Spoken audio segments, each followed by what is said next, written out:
మాతృ సుఖ వాహన విద్యాస్థాన విచారణ 7 చెప్పా కదండి. ఈ చతుర్థ స్థానంతో అనేక భావాలు అనేక అంశాలు ఉన్నాయి కాబట్టి మనం ఇక్కడ కాన్సెప్ట్ లెంది అవుతోంది. మాతృస్థానం, విద్యాస్థానం, వాహనస్థానం, సుఖస్థానం, బంధుస్థానం, గృహస్థానం ఇవన్నీ కూడా ఇవే చతుర్థ స్థానంలోను. చతుర్థం హైబుకం వేష్మబంధురబ్ధి సుఖంజలం పాతాళంజనే మాత దశమం చత్రయోదశం ఇట్లాంటివన్నీ కూడా చాలా విశేషాలు చెప్పుకుంటూ కావాలి కాబట్టి దీంతో ఎక్కువ లెందిగా నడుస్తూ ఉంటుంది.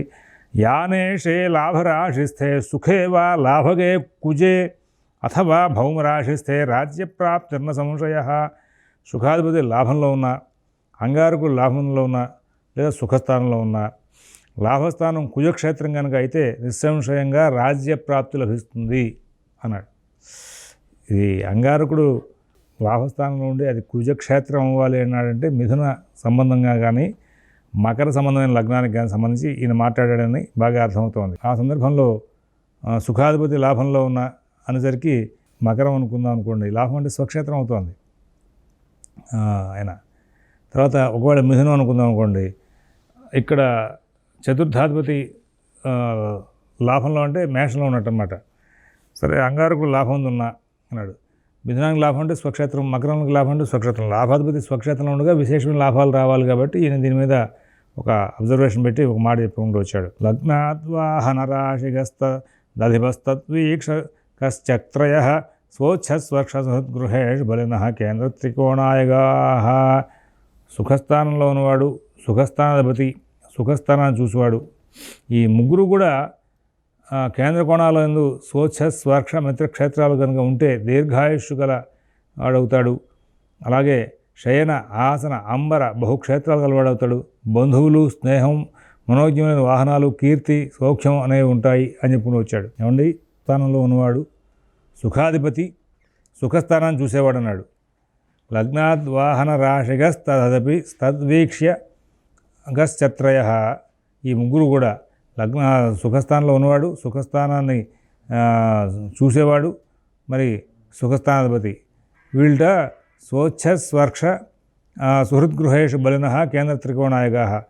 స్వోచ్ఛ క్షేత్రంలో కానీ స్వక్షేత్రంలో కానీ మిత్రక్షేత్రంలో ఉండి వాళ్ళు అది కేంద్ర కోణాల్లో కనుక ఉంటే అన్నాడు. కేంద్ర కోణాల్లో ఉన్నటువంటి సుఖస్థానంలో ఉన్నవాడు అంటే వాడు కేంద్రంలో ఉంటాడు. సుఖస్థానాధిపతి కేంద్ర కోణాల్లో ఉండడం, సుఖస్థానం చూసేవాడు కేంద్ర కోణాల్లో ఉండాలి అంటే ఎట్లా కుదురుతుంది? 4వ ఇంటిని చూడాలి, దశమంలో చూడాలి. మరి ఇక్కడ చూడడం అంటే మరి ఇతరత్ర ఎట్లా కుదురుతుంది? 4వ స్థానం చూడడం అంటే అవ్వదు. అర్థమైందా? కాబట్టి ఆ పాయింట్కి ఇక్కడ బ్యాలెన్స్ అవ్వట్లా.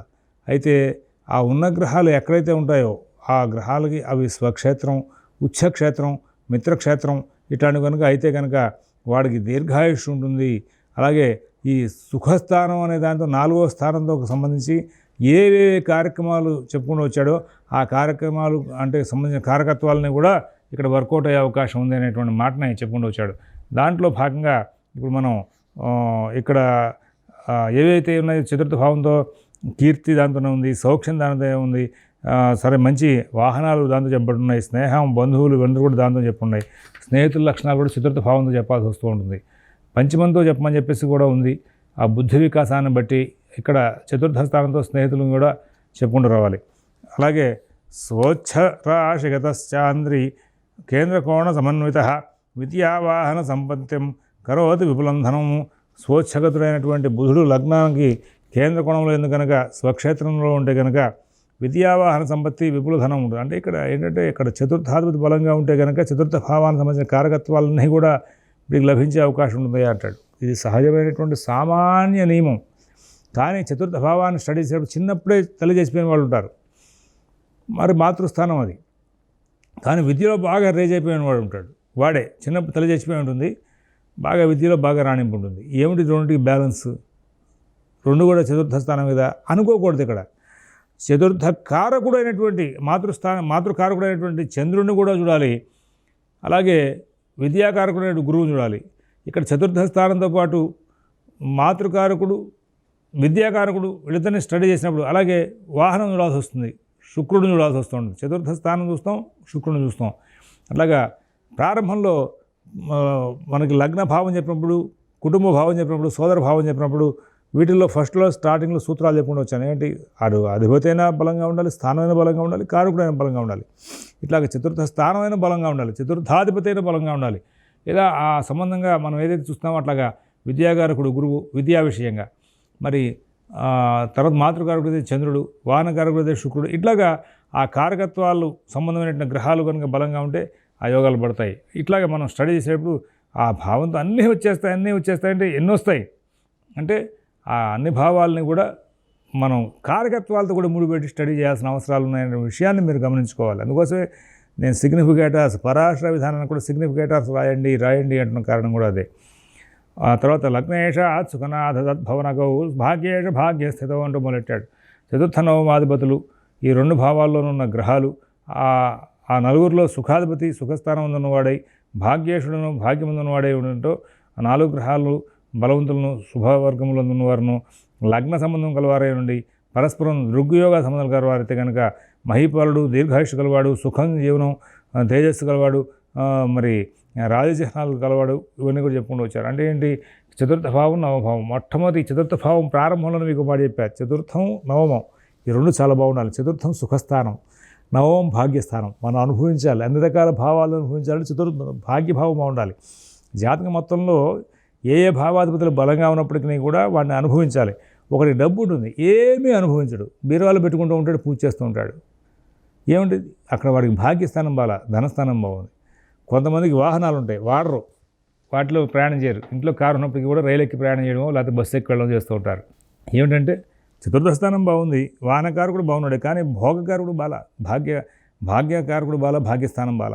కాబట్టి అందువలన ఆ భాగ్యభావం బాగుంటేనే అన్నీ అనుభవిస్తారు. కొంతమందికి పిల్లలు ఉంటారు, ఎప్పుడు వాళ్ళు స్కూల్ టైంలోనూ హాస్టల్లో ఉంటారు, కాలేజెస్ టైంలో హాస్టల్లో ఉంటారు, చదివిపోయాక ఉద్యోగంకి వెళ్ళిపోతారు, దూరంగా ఉంటూ ఉంటారు. పిల్లలు ఉన్నారని పేరుకి వాళ్ళు ఎప్పుడు వీళ్ళని చూడరు, వీళ్ళు మాత్రం వాళ్ళకి సర్వీస్ చేస్తూ ఉంటారు, వాళ్ళకి కావాల్సిన డబ్బు మాత్రం ఇస్తూ ఉంటారు. ఇలాంటివి కొన్ని సమాజంలో విచిత్రమైనటువంటి పోకడలు కనబడుతూ ఉంటాయి.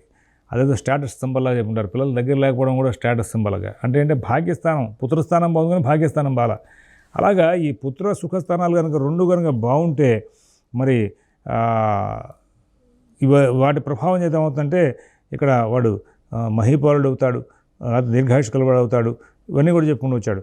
గ్రహత్రయ స్థాన బలాధికశ్చేత్ విచిత్రరత్నాభరణదానయానం. మరి ఈ చతుర్థాధిపతి నవమాధిపతి మరి అందులో ఉన్నటువంటి గ్రహాలు ఈ వాటి ప్రభావం వాటిని చెప్పుకుంటూ వచ్చి ఇందులో ఆ గ్రహాల యొక్క ప్రభావం బాగుంటే కనుక విచిత్రమైనటువంటి రత్నభూషణాలు కూడా ధారణ చేసే అవకాశం ఉందయా అని చెప్పుకుంటూ వచ్చాడు. ఇక్కడ లగ్నం, చతుర్థ స్థానం, నవమ స్థానాల్లో ఒక్కచోటైనా సరే వాహనాధిపతి బలవంతుడై లగ్నేష సంబంధాలు కలవాడే కనుక ఉంటే అటువంటి దశల్లో, అంటే లగ్నాధిపతి దశలో చతుర్థాధిపతి అయినా, చతుర్థాధిపతిలో లగ్నాధిపతికి సంబంధించిన వాహనం వస్తే వాహనాలు కొనుక్కునే అవకాశం వస్తుంది. చతుర్థ ధర్మాయ ధనాధినాథ విలగ్న సంబంధ బలాధికాశ్చేత్ తదీయపాకే సముపైతి రాజ్యం క్రమేణ లాభం ధనలాభమర్థం. చతుర్థ ధర్మ అంటే నవమం, ఆయ అంటే 11, అలాగే ధనం 2, ఈ 4 అధిపతులు కూడా లగ్న సంబంధం చేత బలాధికులైతే కనుక వాళ్ళ యొక్క దశాంతదశలు క్రమంగా ధనలాభాలు చేకూరుతాయి అని చెప్పుకుని వచ్చాడు. తేజత్వారోధిక బలయుత దేహ సంబంధినస్యే దేదత్ సర్వం విపులం భవతి విపులం దుర్బలా దుఃఖదాస్యో మిశ్రం మిశ్రయేస్తను పరిపరవపహ కారకో భావనాథో భావక్రాంతో విపులపతి దిక్లేషదాంతే. ఇక్కడ చతుర్థ భాగ్య లాభ ధనాధిపతులు ఈ 4 కూడా లగ్న సంబంధం కలవారై బలవంతులై ఉంటే కనుక అధిక సుఖాదులు కలుగుతాయి అని చెప్పుకుంటూ వచ్చాడు.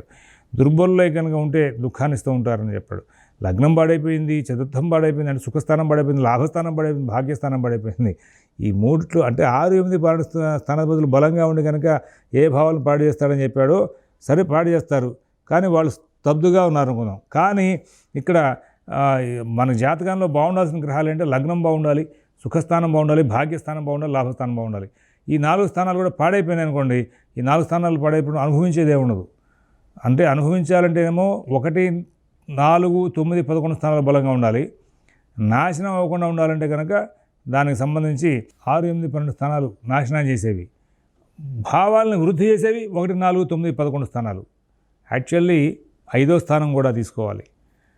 మరి ఇక్కడ ఈ 1, 4, 7, 5, 9, 10 స్థానాలు బలంగా 11 స్థానాలు బలంగా ఉంటే ఎంత లాభమో, ఇవి పాడైపోయే స్థానాలు పాడి స్థానాలు 68 పండు అవి నష్టాలు కలిగజేసేవి. అవి బలంగా ఉంటే కూడా అంతే నష్టం. ఇవి బలంగా లేకపోతే నష్టం. 1, 4, 7, 11 ఈయన వీటి మీద ఎక్కువ దృష్టి కేంద్రీకరించాడు.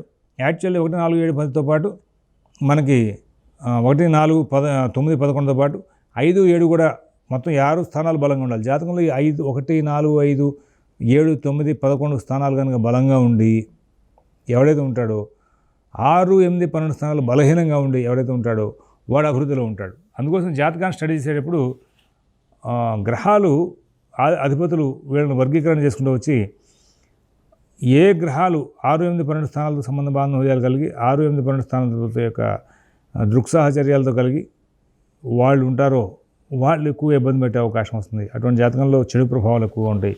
ఏ జాతకంలో కేంద్ర కోణాలతో లాభస్థానంతో సంబంధాలు ఎక్కువగా ఉంటాయో వాళ్ళకి అభివృద్ధులు ఎక్కువగా వచ్చే అవకాశం ఉందని చెప్పేసి చెప్పుకుంటూ వచ్చారు. ఇక్కడ మరొక ముఖ్య విషయం ఏంటంటే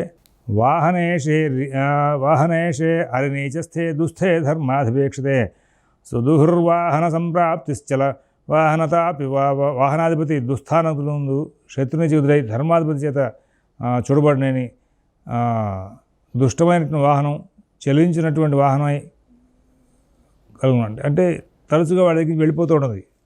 దుష్టవాహనం అంటే తరచుగా రిపేర్లు ఇచ్చేటువంటిది. వాహనాలు రిపేర్లు ఇస్తున్నాయంటే ఆ వాహన స్థానాలు 6, 8, 12 స్థానాలతో ముడిపెట్టున్నాడు అని జాతకం చూడగానే వాడి జాతకం ఏమయ్యా నీ బండి ఎప్పుడు రిపేర్ వస్తూ ఉంటుందో తరచుగా నీవు వాహనాలకు రిపేర్లు ఖర్చు పెడుతూ ఉంటావా అని అడగాలి. ఆ వాహన స్థానాలు శత్రుగతిలో ఉన్నాడు, లేకపోతే నీచలో ఉన్నాడు, లేదా ధర్మాధిపతి చేత చూడబడకుండా ఉన్నాడు, అంటే ధర్మం 9వ స్థానాధిపతి చేత. అటువంటిప్పుడు వాడి యొక్క వాహనం తరచుగా రిపేర్లకు వచ్చే అవకాశం వస్తుంది. వీటినన్నింటినీ కూడా మనం చూడాలి. ధర్మకర్మ విలగ్నస్థాస్తుంగోప శుభగ్రహా లగ్నాధిపేన సందృష్ట యారంతే దుఃఖమాప్మయాత్.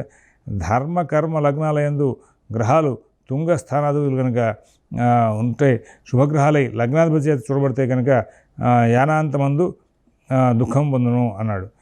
మరి ఇక్కడ చిన్న విషయం ఏంటంటే తుంగస్థానం, తుంగాది స్థానం అంటే ఉచ్చలో కానీ స్వక్షేత్రంలో కానీ ఇట్లా ఉండాలి.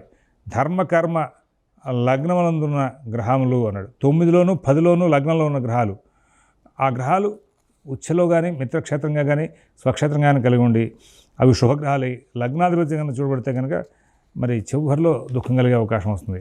ఇక్కడ ఈ విధమైనటువంటి విశేషాలను చెప్పుకుంటూ వచ్చాడు. తర్వాత బంధుకర్మ గృహాధీశౌ లాభస్థానగతే క్షకౌ బలవంతో యది స్యాతాం సర్వభాగ్య ఫలప్రదో.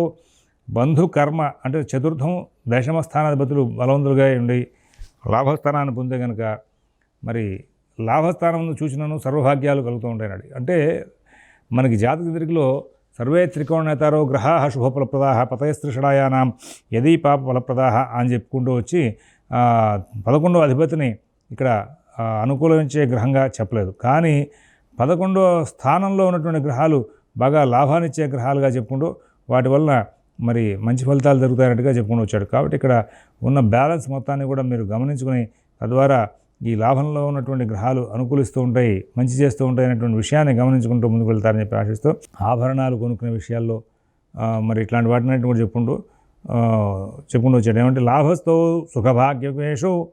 సుఖభాగ్యేషు పశ్యంతో వా సుఖస్థలం వాహిని సర్వభాగ్యాఢ్యో రాజప్రీతికరో భవేత్. సుఖభాగ్యాధిపతులు అంటే 4వ స్థానాధిపతి 9వ స్థానాధిపతి వీళ్ళిద్దరూ కూడా లాభంలో ఉన్న సుఖస్థానాన్ని చూసిన సర్వభాగ్యాలు కలుగుతాయి, రాజప్రీతి చేయవాడు అని చెప్పేసి చెప్పుకుని వచ్చాడు. ధర్మవాహన రాశీషౌ లగ్న సంబంధినో యది జీవదృష్టియుతో తస్య రాజవశ్యాధిభూషణం. ధర్మవాహన రాశ్యాధిపతులు అంటే ధర్మం అంటే 9, వాహనం అంటే 4. ఈ అధిపతులు లగ్న సంబంధం గలవారే, గురు దృష్టి గలవారే ఉంటే కనుక రాజుని వశం చేసుకునేటువంటి శక్తి ఉంటుంది. అలాగే మంచి మంచి ఆభరణాలు కొనుక్కునే అవకాశం వస్తున్నాడు. అలంకారానికి సంబంధించినటువంటి వస్తువులకు కూడా చతుర్థ స్థానంతో ముడిపెట్టి చెప్పుకుంటూ వచ్చాడు. అలాగే అనుభవించే యోగం, ఐశ్వర్యం ఉండి అనుభవించే యోగాన్ని కూడా భాగ్యస్థానంతో ముడిపెట్టి చెప్పాడు. అందువలన ఇక్కడ ధర్మవాహన రాశీషో ఉన్నాడు. ఇక్కడ ఇట్లాంటి యోగం పట్టినప్పుడు మంచి మంచి వాహనాలు కూడా అనుభవిస్తారు అని చెప్పొచ్చు. అలాగే రాజ్య సంబంధమైనటువంటి అంటే వీడికి కీర్తి ప్రతిష్టలు రావడానికి కూడా సుఖభాగ్య స్థానాలు బలంగా ఉంటాయి కాబట్టి ఈ కీర్తి స్థానాన్ని కూడా వాడు అందుకుంటూ ఉంటాడు కాబట్టి ఇక్కడ రాజుగారి దగ్గర మంచి కీర్తి ప్రతిష్టలు వచ్చాయి. కీర్తి స్థానంలో వాడుండే కుటుంబంలో కీర్తి రావచ్చు, వాడుండే ఊరిలో కీర్తి రావచ్చు, అలా కాకుండా యావత్ రాజ్యం మొత్తంలో కూడా కీర్తి ప్రతిష్టలు రావచ్చు, స్థాయిని బట్టి ఉంటూ ఉంటాయి. అందువలన ఇక్కడ ధర్మవాహన రాశిషు లగ్న సంబంధినో ఏది జీవదృష్టి ఏదో తస్య, పైగా జీవుడు అంటే గురువు, ఈ గురువు కీర్తిని మొత్తాన్ని కూడా ప్రచారం చేయించేవాడు కాబట్టి కీర్తి ప్రతిష్టలు వర్ధిల్లడం అనేది ఈ స్థాయిలో భాగ్యం బాగుండి సుఖం బాగుండి లగ్నం బాగుంది అంటే లగ్నం కీర్తి స్థానం, సుఖం దానికి సంబంధించిన స్థానం, భాగ్యం ఏమో అన్ని రకాలుగా అనుభవించేటువంటి యోగాలు ఇచ్చే స్థానం. వీటన్నిటిని కూడా ఇక్కడ పొందుపరుస్తున్నారు కాబట్టి ఆభరణాలు, వాహనాలు, కీర్తి ప్రతిష్టలు, రాజుగారి దగ్గర మంచి కీర్తి ప్రతిష్టలు వచ్చే అవకాశాలు దీంతో కనబడుతున్నాయి. శుభవాహన రాశిషో శుభకేచర సంయుతో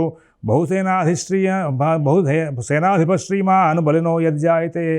శుభవాహనాధిపతులు బలవంతులై శుభగ్రహాలతో కలిసి బహుసేనాధిపతియు శ్రీమంతుడు అవుతాడని ఉంది. అంటే ఇక్కడ ప్రధానంగా ఇక్కడ ఏదైతే చతుర్థ స్థానాధిపతి బలవంతుగా ఉన్నాడు అంటే సుఖాన్ని అనుభవిస్తాడు అన్నప్పుడు వాడు శ్రీమంతుడు అవుతాడు అని. ఈ సుఖంలోనే ఇల్లు ఇచ్చాడు, వాహనం ఇచ్చాడు కదా, సుఖస్థానంతో 4వ స్థానంతో పెట్టినవాడు, అటువంటి వాడు శ్రీమంతుడు.